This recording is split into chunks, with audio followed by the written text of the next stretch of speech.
Hi, my name is Justin Young, and I believe that excellence honors God and it inspires people.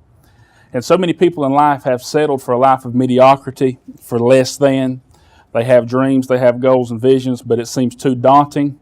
We live in a society where perfection is blasted left and right, and we don't even try. It seems like it's too much, it's too hard. The journey would be too difficult. But with excellence, when you begin to operate and you do the very best with what you've been given, it begins to draw key relationships and key people to your life to help you accomplish and begin to persist in your purpose and walk and function in your destiny and God-given ability.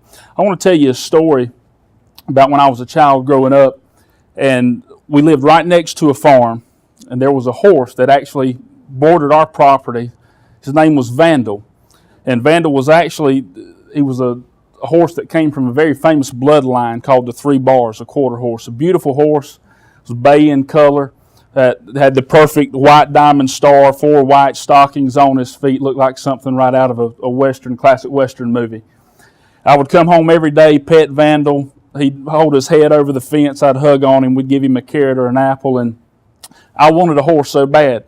I'd watch my sister pray for a battery-powered Barbie car every night when we went to bed. My parents were there listening to that prayer, and God seemed to work miracles, and that happened pretty quick. So I figured if I prayed for a horse, then that would work. So for over a year, desired a horse. We literally would sit and get on our knees and pray for a horse every night. So, my dad was gonna make that happen. And so not having a lot of money, but having a work ethic and believing that it wouldn't just fall in our lap. So we got up one Saturday morning. He said, we're going to the hardware store. We could only afford a few posts, but we came back home, handheld hole diggers, and we put down 4 or 5 posts, dumped some sackcrete in it.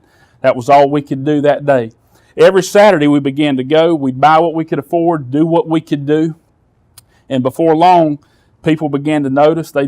Neighbors would drive by and stop and want to help. Then somebody would come and say, I've got an auger on the back of a tractor that'll make that easier for you.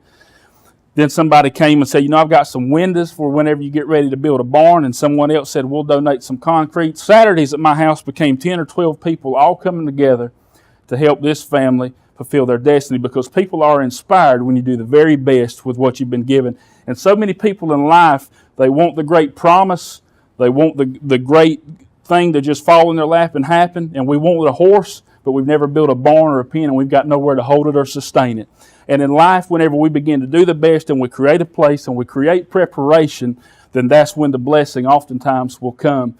And so before we knew it, it didn't happen overnight, but it seemed very quick. As a young child, we had a full barn, a nice area to place a horse. No money to buy a horse, but we had all the functionality, everything we needed to sustain that. And so a miraculous thing happened. The very horse that I had went and pet and loved on and fed every day that I thought was unattainable, the dream that I had been in my reach and in my grasp the whole time. And I came home from school one day. My parents said, you need to go out to the barn and look at what's out there. I got very excited, not knowing what I'd find, but assuming hopefully there would be a horse out there. Turned the corner, run down the alley of that barn, and there stands Vandal. The very horse, the very one that I'd wanted for a year, the very one I'd petted that wasn't for sale. And what I want to tell you is that dream, that goal, that vision, whatever it is for your life, is absolutely in your reach. It's not too far. It hadn't left you. If you'll just believe and you'll prepare to win and expect to win, then that excellence, operating in that excellence, will bring those resources, those key relationships that begins to attract other successful people that will help you absolutely begin to walk in your destiny and live a life of excellence.